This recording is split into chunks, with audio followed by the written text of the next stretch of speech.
మంచోళ్ళు అనిపించుకోవడం, అక్కడ ఉన్న యూదులందరి చేత మనకుందా మన ఈదులో మంచి పేరు, మనకుందా మన బజార్లో మంచి పేరు, మనకుందా మన గ్రామంలో మంచి పేరు, మనకుందా మన సంఘంలో మంచి పేరు, మనకుందా బంధువుల కడ మంచి పేరు, మనకుందా స్నేహితుల కడ మంచి పేరు. ఒకసారి ఆలోచించండి. నీతో బాగానే ఉంటారు, నీతో చక్కగా మాట్లాడతారు, నువ్వు వెళ్ళినాక నీ గురించి ఏం మాట్లాడుతున్నారో లేకపోతే ఆమె గురించి నువ్వేం మాట్లాడుతున్నావు ఒకసారి ఆలోచన చేయండి. నీ భక్తిని బట్టి నీ గురించి ఆలోచన చేస్తారు, నీ నడిచే నడకని బట్టి నీ గురించి ఆలోచన చేస్తారు, నీ బిహేవియర్ని బట్టి నీ గురించి ఆలోచన చేస్తారు.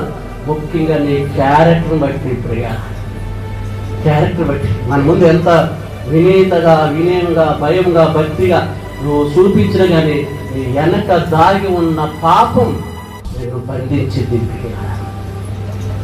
ఈరోజు ప్రియులారా, నేను మీకు రెండు విషయాలు చెప్పినాను.